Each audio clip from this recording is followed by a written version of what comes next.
कांग्रेस अध्यक्ष मल्लिकार्जुन खड़गे जी द्वारा आज भारत की सेना के अप्रतिम शौर्य और पराक्रम के प्रतीक ऑपरेशन सिंदूर को छुटपुट घटना कहना न सिर्फ निंदनीय है, बल्कि भारत की सेना के शौर्य और पराक्रम और 140 करोड़ भारतवासियों की भावनाओं का अपमान है।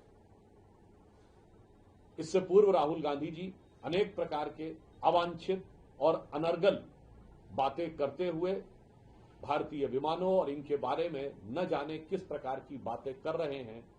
जो वो फितरतन पहले भी करते आ रहे हैं। पहले राहुल गांधी और अब खड़गे जी के बयान के बाद एक बात बहुत साफ हो गई है कि पिछले कुछ दिनों में इंडी गठबंधन के नेताओं के जो बयान आ रहे हैं, ये कोई अनायास मुंह से निकले बयान नहीं है। ये एक सुविचारित,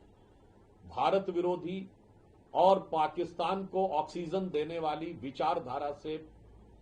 पोषित होकर आने वाले बयानों की श्रृंखला है। खड़गे जी का यह बयान यह भी दर्शाता है कि इंडिया गठबंधन नाम रख लेने से कोई दिल से इंडियन नहीं हो जाता। आज इस तथाकथित इंडिया गठबंधन के नेताओं के बयान जिस तरीके से पाकिस्तान की मीडिया में, पाकिस्तान की संसद में,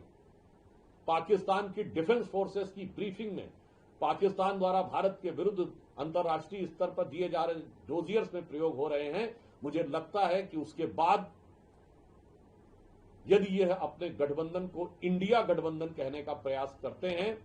तो निश्चित रूप से साफ दिखाई पड़ता है कि इंडिया गठबंधन का नाम इंडिया रखना मुखौटा है। अंदर से ऐसा दिखाई पड़ता है कि यह पॉपुलर फ्रंट ऑफ पाकिस्तान होता चला जा रहा है। श्री खड़गे जी को मैं एक बात याद दिलाना चाहता हूं कि पाकिस्तान के प्रधानमंत्री, उनका ऑन रिकॉर्ड बयान है जिसे मैं कोट अनकोट में बोल रहा हूं। शहबाज शरीफ साहब ने कहा कि हमारे सिपह सलार जनरल सैयद आसिम मुनीर ने मुझे रात को 2:30 बजे 9 और 10 की दरमियानी रात को जगाया और कहा कि हिंदुस्तान ने हमारे नूर खान एयरबेस के ऊपर मिसाइल छोड़ी है, मिसाइल गिरा दी है, इन्वर्टेड कॉमा क्लोज। अब अगर इसके बाद भी ये कांग्रेस, खड़गे जी, राहुल गांधी जी को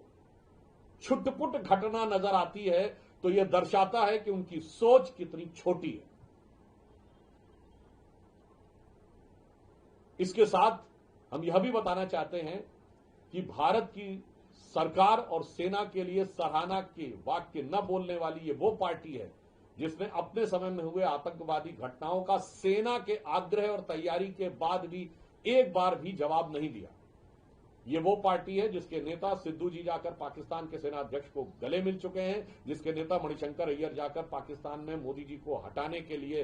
गुजारिश कर चुके हैं और जिनकी सर्वोच्च नेता सोनिया गांधी जी आतंकवादियों के लिए आंसू बहा चुकी है। इस पूरे परिप्रेक्ष्य में देखें तो एक बॉटम लाइन बिल्कुल साफ हो जाती है कि कांग्रेस की सोच राष्ट्रवाद के लिए जितनी छोटी है, आतंकवाद के लिए उनकी खाल उतनी ही मोटी। आज ऐसा लग रहा है कि कांग्रेस और इंडी गठबंधन के नेताओं में पाकिस्तान में चैनलों में अपनी पॉपुलैरिटी पाने की एक होड़ सी लग गई है। हो सकता है खड़गे जी का यह बयान कर्नाटक की स्थानीय राजनीति से भी प्रेरित हो कि जब सिद्धारमैया जी के बयान को इतनी पॉपुलैरिटी पाकिस्तान में मिल गई तो मुझे क्यों नहीं मिलनी चाहिए। और कांग्रेस में पूर्व मुख्यमंत्री चन्नी जी से लेकर विजय वडेट्टीवार जी से लेकर अनेक नेताओं में जिस प्रकार की होड़ लगी हुई है, तो ऐसा प्रतीत होता है कि वो पाकिस्तानी चैनलों की टीआरपी बढ़ाने के लिए और पाकिस्तान में अपनी पॉपुलैरिटी प्राप्त करने के लिए एक कट थ्रोट कंपटीशन, गला काट प्रतिस्पर्धा में लगे हुए हैं, भले ही इसमें भारत की गरिमा, सेना के शौर्य का अपमान क्यों न हो जाए। इसलिए हम इस बयान को निंदनीय तो मानते हैं, पर कांग्रेस पार्टी और इंडी गठबंधन की एक सोची समझी रणनीति का हिस्सा मानते हैं। समाचारों के अनुसार मुर्शिदाबाद हिंसा पर एसआईटी की जो रिपोर्ट आई है उसमें बहुत साफ और स्पष्ट रूप से यह इंगित किया गया है कि हिंदुओं को लक्षित करके, टारगेट करके हिंसा की गई। और इसमें तृणमूल कांग्रेस के नेता शामिल थे और पुलिस का रवैया हिंसा को रोकने की बजाय तृणमूल कांग्रेस के नेताओं की कार्यों की अनदेखी करता हुआ दिखाई पड़ रहा है। इससे एक बात बहुत साफ हो गई है कि हिंदू समाज को टारगेट करके उनके विरुद्ध हिंसा करने की श्रृंखला मुर्शिदाबाद से लेकर पहलगाम तक साफ दिखाई पड़ रही है। और जिस प्रकार मुर्शिदाबाद हिंसा में फैक्ट फाइंडिंग एसआईटी के द्वारा जो फैक्ट सामने आ रहे हैं, ममता बनर्जी जी की सरकार की हिंदुओं के प्रति निर्ममता और कट्टरवादियों के प्रति अगाध ममता यह दर्शा रहा है। और ये भी याद दिलाता है कि शायद 16 अगस्त 1946 को जब direct action day Muhammad Ali Jinnah ने किया था और हिंदुओं को